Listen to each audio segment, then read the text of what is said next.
प्रसाद मौर्य जी विराजमान हैं। हमारे प्रदेश के ऊर्जा मंत्री श्री श्रीकांत शर्मा जी यहाँ पर मौजूद हैं।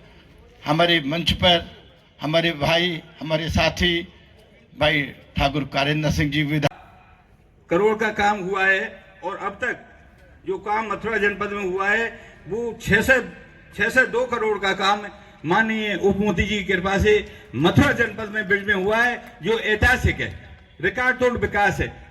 माननीय उप मुख्यमंत्री जी ने ब्रिज के ऊपर विकास कार्यों की आज वर्षा कर दी है। इंद्र भगवान में कि हम ये सोचते थे दोपहर को खाना आज लखनऊ में कहाँ खाएंगे, तो 2-2 3-3 बार लड्डू खा लेते थे, पर हम दोपहर का खाना नहीं खाते थे। तो इस प्रकार की आपने जो ये यज्ञ कर रहे हैं जी, और देवेंद्र पाठक यहाँ है, माननीय मुख्यमंत्री जी का पटुका और बुके देकर स्वागत करें।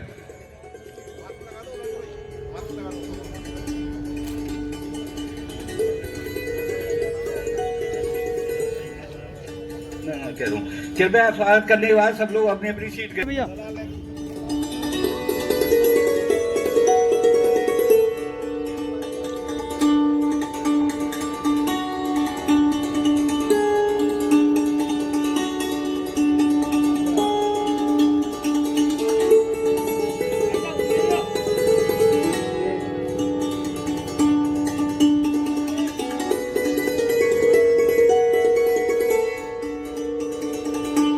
का कई जाल बिछा है, तो भारतीय जनता पार्टी के नेतृत्व में आदरणीय देश के प्रधानमंत्री मोदी जी के अगुवाई में, प्रदेश के मुखिया योगी जी की अगुवाई में, इसके पहले जब 2017 से लेकर के जब से उत्तर प्रदेश में आपने भाजपा का कमल खिलाया, लक्ष्मी जी राधा रानी सरकार जी उसमें बैठ करके सरकार के खजाने को भी भरा और वृंदावन को भी सजाया, मथुरा को भी सजाया, पूरे उत्तर प्रदेश को सजाने का काम किया। यह मैं आप सबके सामने कहते हुए मुझे प्रसन्नता हो रही है कि विकास हमारी सरकार का लक्ष्य रहता है और उस लक्ष्य के अंतर्गत आज हम सब लोगों ने यहां पर इस परियोजना को आपको सुपुर्द करने का काम किया।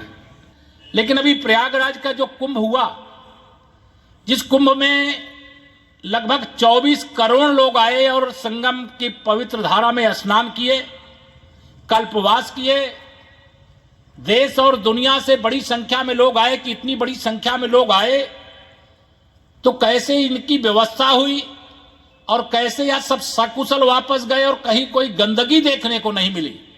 और देश के प्रधानमंत्री माननीय श्री नरेंद्र मोदी जी आते हैं संगम स्नान, कुंभ स्नान के लिए, तो उनके द्वारा जो कार्य किया जाता है, संगम स्नान करना, कुंभ मेले को देखना, कुंभ के लिए तो भी हम लोगों के लिए है।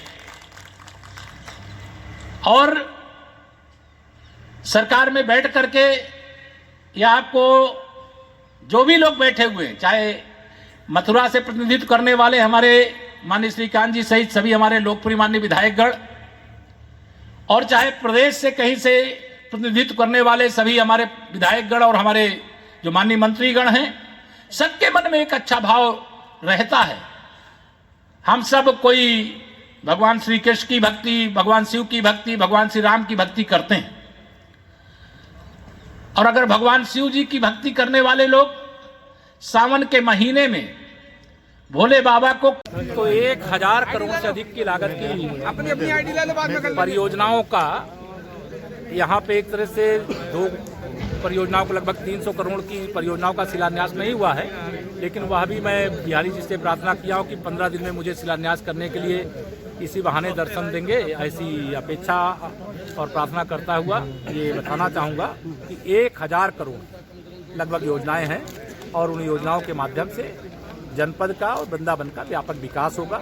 आप चाहे मथुरा की तरफ से वृंदावन आए और चाहे दिल्ली की तरफ से यमुना एक्सप्रेसवे से होकर के वृंदावन आए, और चाहे वहाँ राजस्थान की तरफ से आए, यहाँ से भी जो आना चाहेगा उसको बहुत अच्छे सुंदर रास्ते मिलेंगे। क्योंकि जब बिहारी जी की नगरी में कोई आना चाहता है तो ऐसी अपेक्षा करता है कि उसको हर प्रकार से आवागमन की अच्छी सुविधा हो, और हमारी सरकार का प्रयास है उसकी व्यवस्था करें। किसानों को लेकर सरकार मनाने में नाकाम रही है क्या? किसान भाइयों से सरकार मनाने में नाकाम नहीं रही है और न नाकाम है। और किसान भाई अगर अभी भी कोई अपनी बात कहना चाहते हैं तो भारत सरकार ने अब कहा है कि हमारे दरवाजे खुले हुए हैं, वो बात करें। उन्होंने जो पहले बातें कही थी वो सारी स्वीकार की गई, लेकिन उसके बाद भी उन्होंने आंदोलन की बात कही है। तो उनसे मैं अपील करता हूं कि किसी के चक्कर में ना पड़ें। वह न तो किसानों के हित ऐसी हैं, न गरीबों के हित ऐसी हैं, न मजदूरों के हित ऐसी हैं। वो उनका शोषण किए हैं और वह उनके दुखी होने से सुखी होते हैं और उनके सुखी होने से वो दुखी होते हैं। और माननीय नरेंद्र मोदी जी किसानों को, गरीबों को, मजदूरों को, जो गरीब है उसको सुखी देख करके उनको सुख मिलता है। अब जब वो दुखी होते तो उनको दुख लगता है, इसलिए उनके दुख दूर करने का प्रयास कर रहे हैं। इसलिए कांग्रेस और उनके समर्थित जो भी राजनीतिक दल है उनको यह बर्दाश्त नहीं है।